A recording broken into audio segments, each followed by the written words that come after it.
যখন কেউ কাস্ট করে তখন দেখা যায় Shakib Khan, Apu and others heroine সঙ্গে জোড়া জুটি বেঁধে, এই যে জুটি প্রথা, অর্থাৎ জুটি দিয়ে যে ছবি যে হিট হয় বা জুটি মানুষ পছন্দ করে, দর্শকরা পছন্দ করে, সেক্ষেত্রে তোমাদের জায়গা একটু রেখা করে নিচ্ছে। এই ব্যাপারে তোমাদের কি ধারণা বা তোমার কি বলতে চাচ্ছ? মূলত জুটিটা তৈরি হয় কিন্তু দর্শকদের পছন্দের উপর নির্ভর করে। অডিয়েন্স যখন একসাথে দেখা যায় যে অন্য আরেকজনের সাথে কাজ করছি, সেটা চাইতে হয়তো অপুর সাথে ছবিগুলো বেশি মানুষ পছন্দ করছে।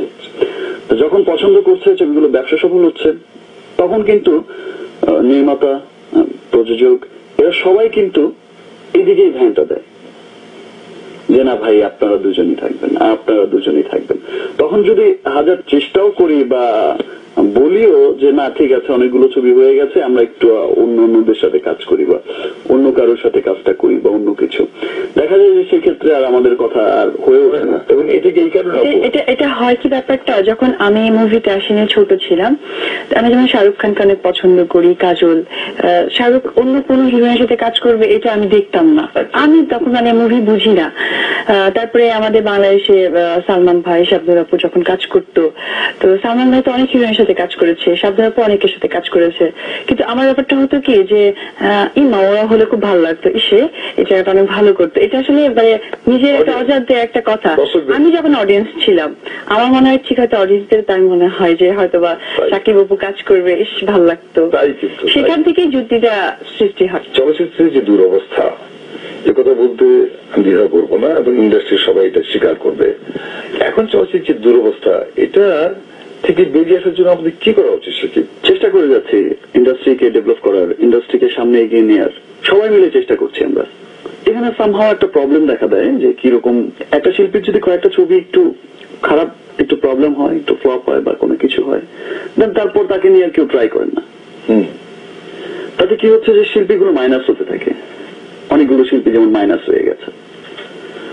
তো এটা আসলে করা উচিত না। আর আমাদের এখানে কিন্তু অনেক মেধাবী পরিচালক আছেন, আমাদের এখানে কিন্তু কিছুই টেকনোলজির দিক থেকে আমরা হচ্ছে শূন্য, একদম গোল গোল দুটো জিরো, এটাই মেইন ফ্যাক্ট।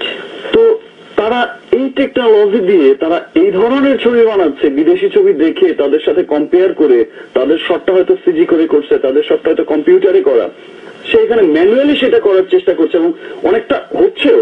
নিশ্চয়ই 70% 80% কভার করে ফেলে হয়ে যায়। 100 কোটি টাকার ছবি দেখে এসে সে কিন্তু বানাচ্ছে 1.5 কোটি টাকায়, 2 কোটি টাকায়। 100 কোটি আর 2 কোটি টাকার মান তো এক হলো না। আরেকটা সাইড হচ্ছে হলগুলোকে ডেভেলপ করতে হবে। এই সমস্যা কিন্তু হলিউড ইন্ডাস্ট্রিতেও একবার হয়েছিল, তাদের সমস্ত ছবি কিন্তু ধস নেমে গেল, একদম ধস নেমে গেল তাদের ছবিগুলো সমস্ত, আর চলছেই না কোনো হলিউডের ছবি আমেরিকাতে। তখন তারা কি করলো যে তাদের হলগুলোকে কিন্তু মডার্নাইজ করে খুব আরামপ্রদ করে ফেললো। আমাদের দেখেন যে ঢাকার কয়েকটা হল ছাড়া ম্যাক্সিমাম হলে আপনি ঢুকে দেখবেন যে যেখানে একটা সুস্থ মানুষ ঢোকার মতো অবস্থা নেই, গরম, এসি চলছে না, কিচ্ছু হচ্ছে না। অনেক অর্থে দেখা যায় যে নিচে যারা সিনেমা দেখছেন, যে সমস্ত ছেলে পেলে নিজের শরীরের শার্ট খুলে বসে থেকে সিনেমা দেখছে। বাংলাদেশের দর্শক কিন্তু এখনো এই বাংলা সিনেমাকেই ভালোবাসে, বাংলা গানকেই ভালোবাসে, কারণ স্ব সংস্কৃতির প্রতি কিন্তু সবারই কিন্তু একটা আলাদা একটা ভালোবাসা থাকে, আলাদা একটা টান থাকে। তো সেই ক্ষেত্রে আমার মনে হয় এখন সিনেপ্লেক্সের সংখ্যাটা বাড়ানো অত্যন্ত প্রয়োজন।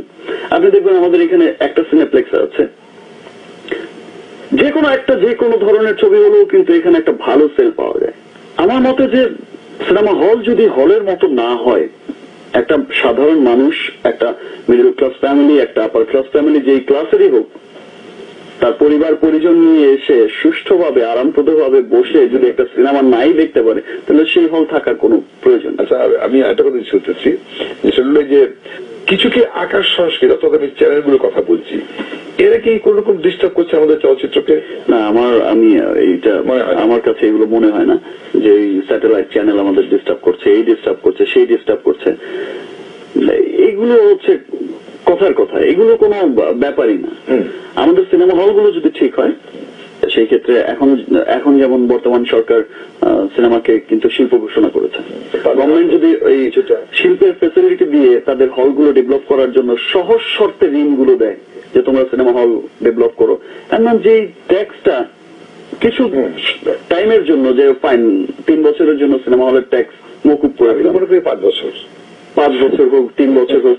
দেন হল শুধু এগুলো দিলেই হবে না, এগুলো যথাযথভাবে মানুষ এই লোন নিয়ে কি আদৌ তার সিনেমা হলটি ঠিক করছে কি করছে না, ইনস্পেকশনের জন্য এরকম কিন্তু টিম থাকতে হবে। তুমি আজ পর্যন্ত মানে মোটামুটি এমনি কতগুলো ছবিতে অভিনয় করেছো? 50+। 50+ হয়ে গেছে। অথচ সেদিন তোমরা দেখেছি কাল সকালে। 5 years। আর তো কতগুলো হয়েছে? আমার আসলে 200 করিনি। 200 তো হবেই বোধহয়। উপর 50 হলে আমার কত হবে? আমার 200 তো হবেই। আমার মনে হয় Definitely, 45 46। এটা ভালো বলেছে। যাই হোক, আচ্ছা কাজ করতে গিয়ে অপু এত পরিচালকের সঙ্গে কাজ করছো, তো তোমার কোনো ব্যক্তিগত তুমি কি ফিল করেছো যে একটু ডিফারেন্ট? আমি কাউকে বড় ছোট কথা বলছি না, একটু বড় কিছু একজন different type of director, different type of story, different type of গল্প পেয়েছি ফিল্মে যে এই যে দুই অবস্থা সবকিছু মিলে সিনেমা হল যেগুলো বললো, সিনেমা হল, টেকনোলজি, সবকিছু মিলে ইভেন আমাদের যে সিনেমাগুলো তৈরি হয় বেশ এক টাইপেরই গল্প, একই ট্র্যাক, আমরা আর্টিস্ট এক, কিন্তু গল্পের টাইপটাও যদি এক হয়ে যায় তাহলে তো ভিন্নতা আসছে না। তো এই কারণে আমার কাছে মনে হয় যে, কিন্তু অনেকে মনে যে বলে কি যেখানে গল্পের লেখক নাই, আসলে কোথাও কোনো কিছু থাকে না, তৈরি করে নিতে হয়, যেটা আমার কাছে মনে হয়। সবকিছু তো আর ওইভাবে থাকে না। আমাদের বা পাশের দেশ কলকাতা কিছুদিন আগে যে তারা ওখানকার আর্টিস্টরা বাংলাদেশে এসে কাজ করতো, ওখানে এত দুরবস্থা ছিল, এখন ওখানকার ছবিগুলো দেখলে এত লজ্জা লাগে, এত খারাপ লাগে, এত কষ্ট লাগে, মনে হয় যে যদি এই ট্রাকে কাজটা হতো, কিন্তু এই ধরনের কোনো টেকনোলজি নাই, ঠিক আছে, কিন্তু আমরা সেই বুদ্ধিটা প্রয়োগ করি না যে আমরা কেন পারবো না, কেন করবো না।